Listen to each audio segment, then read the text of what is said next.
please welcome, speaking on ethics, Tim Wolf. I know, right?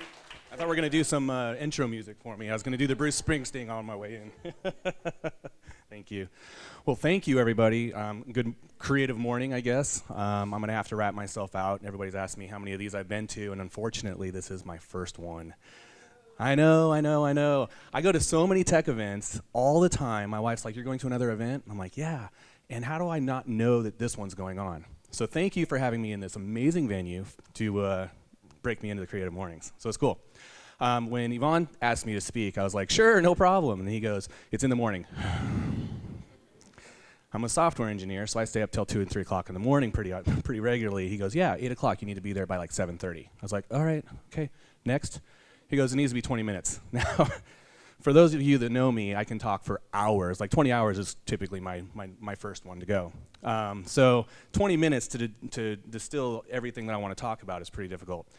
And then the final part was he said ethics. I was like, "What? You want me to talk on ethics?" I was like, "What's ethics?" So I went to YouTube. I started doing some YouTubing, and I was like, well, let's see what I could find. Okay, so we get the point. That's exactly how I felt. So I went to another movie, and I thought, well, what has a really good code of ethics? And I thought, well, code of ethics are rules that we kind of work by, things that we're going to, agree upon. And so I found another movie. Thank you for the internet for that. And I started going through the rules, and I thought, well, that's not so bad. Never leave another crasher behind. And I kind of, whatever it takes to get in, gets in. Maybe a little shady. And then things started to kind of get a little bit, and I started thinking, I was like, wait a minute, hold on, what? And then I was like, hold on a second, this is crazy. It's like, so, and then of course, anyways, I won't leave that up there for too long. But yes, while technically a code of ethics, I'm not so sure that this is ethical, which is exactly the point that I'm trying to belabor today. Is I'm not going to tell you what you should find ethical, but I will tell you, with all of my many people and the teams that I've worked with and the consultations that I've done and companies that I've worked with, the one most important thing that I think that I can tell you guys today is, and I already heard it with some of these talks and the things that you guys have been saying, is if being average in the things that most matter to you, you're settling for mediocrity. And that's just not good. Now, the mediocre life that was on there, Yvonne and I, we've talked about it. This was something that hit me pretty early in my life. And it's something that I've just kind of made my motto to living my life for. So, blue is kind of hard to see, I know, but it says you have no one but yourself to blame for living a mediocre life. And that's really, really what it boils down to, is you and yourself. We all have our stories, our hurts, our pains, everything that we've gone through. But the reality is, it's all on you. Nobody else is going to change it. Mediocrity will find you eventually. No matter how hard you try, it will find you eventually. So, does it matter? You can't be perfect at everything you do, and that's okay. But the things that are most important to you, you should try and do better, right? And how will you know? How will you know when you're settling for mediocrity? I've done this a lot in my life, where I'm in there and I actually start to become a toxic person in the environment that I'm in because I'm settling for mediocrity. And it turns out that I was really the problem and not my boss and not my company that I was working for. But what are you going to do about it? And it's really easy when you're in a job because you think, oh, I'll just go get another job. Well, it's not so easy to do when you're in a relationship with a spouse, and then you just go get another spouse, and then you have kids, and unfortunately you can't just get rid of kids. It's a little expensive to do that. So, so this is the secret. This is what you all came here this morning for. Never settle for mediocrity. Yes, it is absolutely that simple. Now, when you feel like you have more to give, when you didn't leave it all on the field, in things that are most important to you, listen, I don't need to be a really great golfer. I suck at golf. It's one of the few things I'm not really good at when it comes to sports. I suck at golf, and I'm okay with that. I go and I have fun and I enjoy it, but I don't have to be great. I don't spend my time at the driving range. I don't go out there and keep trying to do this and be better and better and better because I've just settled for the fact that golfing is not my sport. I would probably be like Sandler and using a hockey stick, more likely. Don't settle, all right? Now, I know that sounds all really high in the sky for you guys. And you're like, of course, none of us are settling. We're actually here first thing in the morning. We're all getting ready to go to work. We're professionals. We're doing our things. So what's that really mean? So anyways, because I'm a technologist, I had to throw a little JavaScript in here for you guys. Your life is a function of the work we do. If you decide not to settle for mediocrity, if you're not going to be mediocre, what's that really look like? And I just really want everybody to think about that on a regular basis is, what does that look like for me? If I wasn't settling now, what does that look like? What's the next step? So there's a great big world out there. I've seen a lot of it. I've seen a lot of this country. I love road trips. I've got a lot of kids, which you'll get introduced to here in a second. We spend a lot of time on road trips and seeing stuff, and it just always amazes me that just the things that we have right here in this country that so many people never get to go see and really appreciate. And so that's been a really great metaphor for my life, is that, you know, this is an adventure that I'm on and a road trip that I'm on, and I don't need to just stay in my little township or my little town or my little zip code. You know, get out there and explore and enjoy the world, both figuratively and literally. So that was a picture I took of the Grand Canyon when I took my kids there about a year ago. So here's what I like to do. I like to build true tribes around me of people who help me be anti-mediocre. And by that I mean people that can look me straight in my eye and say, Tim, I think it's time that you need to move on. Or Tim, you're doing a great job, keep pressing on. You've got this. I believe in you. And these are people that I've been really, truly vulnerable with. These are people that really know me inside and out. And so when I have a tribe of those people around me, I'm setting up sensor network around me of people that can say, hey, I don't think you should be doing this anymore. And that's been really impactful for me in my life. So I'll just give you one example. Here's my mediocre life. I don't like talking about myself too much unless it's over beers, and I've had a few. But Yvonne insisted that I tell a little bit of a story. So I started building teams pretty early on. I love to build things. I recognize that. More of an engineering mindset from the get-go.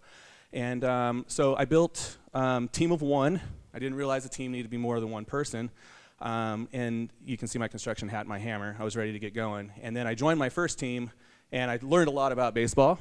And that was really great and fun. I actually went through baseball all the way through Little League, and it was my whole life. And then I moved to Wyoming some years later, and that's me running an ISP out of my house. Check that monitor out. The thing weighed like 80 pounds. I was the founder and lead tech support person. I'm actually on the phone with a client right there.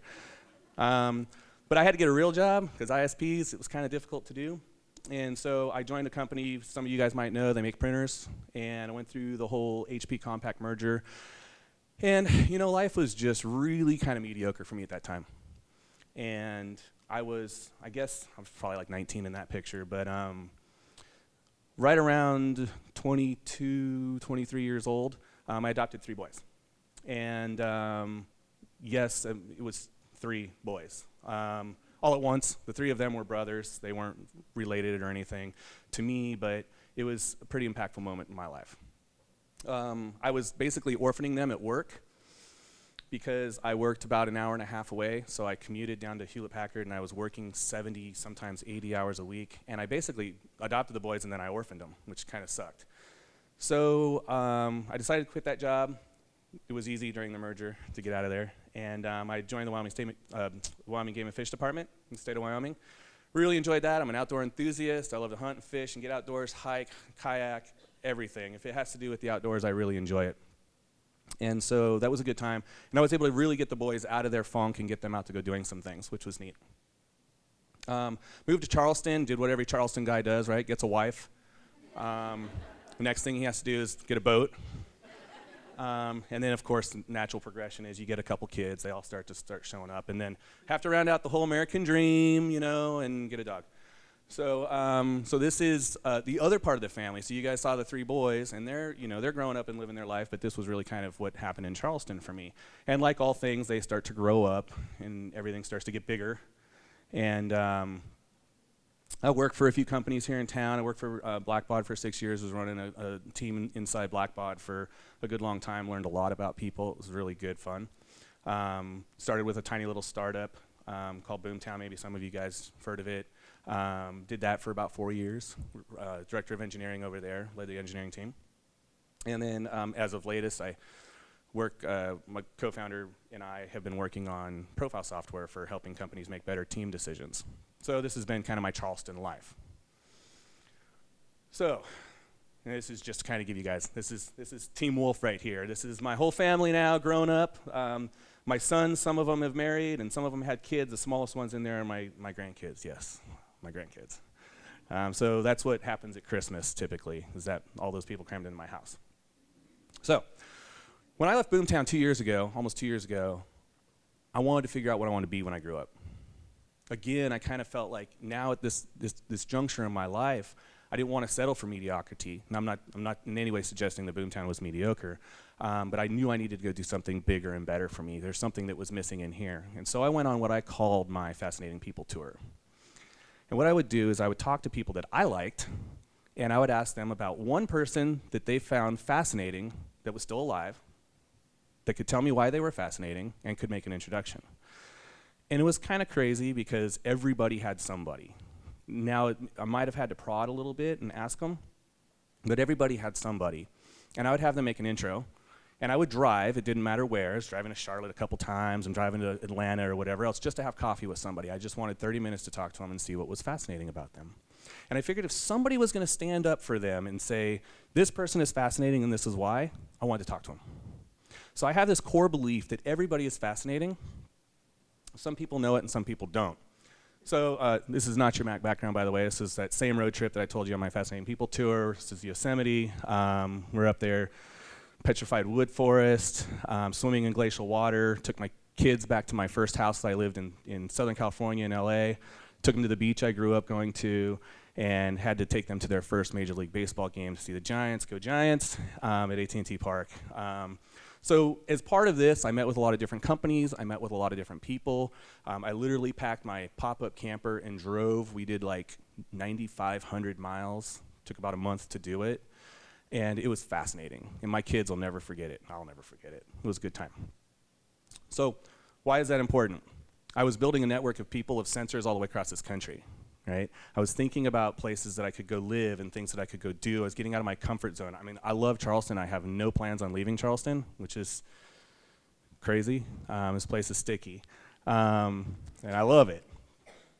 So on my Fascinating People tour, I really learned that everybody is fascinating. Some don't know it, and they might need to prod a little bit to kind of figure it out. And some people are shy. And some people know it a little too much. Right? We know those people. But this one thing is be ready to learn something from anyone. And I even suggest from everyone. Everybody has a story. Everybody is fascinating. And what's cool about that is when you change your mindset into learn mode when you're talking to somebody, you really unfurl an entire different way of looking at people around you. It becomes more human, right? We all have the same kind of hearts. Some work better than others, but we all have hearts. We all breathe. We all have the same sustaining things that we need for our lives. And then the other cool part is you just meet some really, truly amazing people, which I think is cool. So, some of my other tips for avoiding mediocrity, the golden rule still rules. I could talk for hours on just this one bullet point alone. I'm going to try and keep this reined in. So I do consulting, and I travel around. I work with a lot of small, medium businesses. Mostly, I like the kind of niche 5 to 10 people companies where CEOs are really, really, really great individual contributors, and they're good at their craft, they're really good at their art, and they suck with people, right? They're the biggest badass in the room, and they want everybody to know it. And that's cool for them, but then they're like, how come everybody keeps leaving my company? I grow them up, and then they leave. Well, that's why, because you suck at people, right? And they go, well, why can't they just treat me nice? Like, I've given all my life into them, and now they're just leaving me. And I'm like, because you treat them like shit. That's why. And so I think, how would you want to be treated? Oh, you want to be treated with respect? You want loyalty, but you're not giving them any? You're threatening to fire them? You've created a culture of fear? Timidity? And you want them to reciprocate differently? Come on, what do you think's going to happen? They're going to learn as much as they can from you, just like you're trying to squeeze out every little bit you can from them, and then they're going to leave you, just like you're going to fire them if they screw up. Woohoo, how awesome. That's what we all want in life, right? Is to just be treated like crap, and then just keep on moving from thing to thing to thing. No, it's not. We want to be happy. We spend an exorbitant amount of our time trading our time and our happiness for work, just to try and trade it back, to try and get our happiness back. It just doesn't work that way. So I go in and I kind of help them reframe their thinking and help their employees and their teams reframe their thinking and build a really true good team. I'm sorry, you can't just put 2 or 3 people together and call it a team. If there's not real true cohesion, you don't have a team. A team is greater than the sum of its parts. That's true, but that's a team. If you just throw a bunch of people at the problem, you're never going to solve the problem. And really what makes us a team is the people connection, right? We're emotional beings. We need each other. So get outside your comfort zone daily if you can. This is one thing that I try to do every single morning is think, what can I do that's going to suck? Getting up in the morning, speaking for 20 minutes on a topic, having to stand still. I'm a pacer, so it's going to suck. But you know what? I'm going to do it. I'm going to get outside my comfort zone every time. I don't care if that person's standing in the corner. I'm just going to walk up and talk to them. I'm going to get myself out of my comfort zone.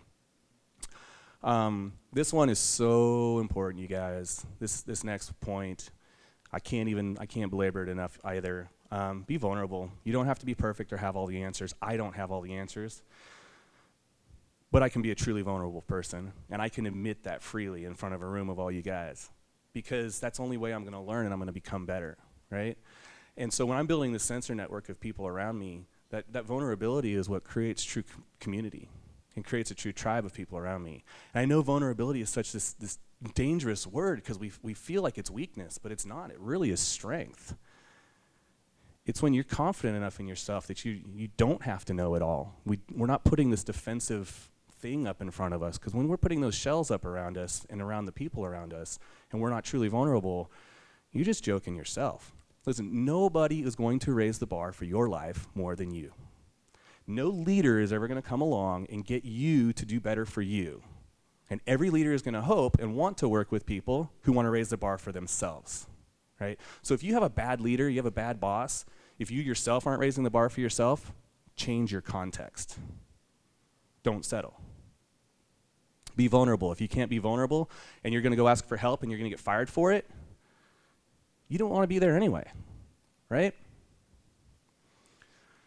And then the last one is be open-minded. We're tribal for a reason. We all need each other. And this is the hardest thing for all of us when we leave our houses every single day. We all long for this community and this emotional connection with the people around us. And yet we all leave and we put on our dress and we go out into this big bad world and we just say we're awesome and I am great, when in reality we just want to put our swords down and just be cool, right? And so that's what I'm talking about, is building this network. And the more you build this network, the more people you add to this network and this tribe of people around you, the better person you're going to be and the people you come in contact with. So I feel like those are some of the kind of highlights and tips. Now, Yvonne has asked me to not speak too long because he wanted me to make sure you guys had some time for question and answers. So I don't know how I'm doing on time, but I do want to really just say this. You are uniquely you for a reason. There's a reason for that. There's a reason we're not just all clones that are cut out and popped out, right? And so don't ever settle for mediocrity. Now, again, this is something that has spoke truly to me. I'm not going to get into all the gory details, but suffice it to say that the whole mediocre life thing happened right around the time I was getting the boys. And I was 23 years old, and I thought, what the hell am I doing? So it was kind of crazy for me.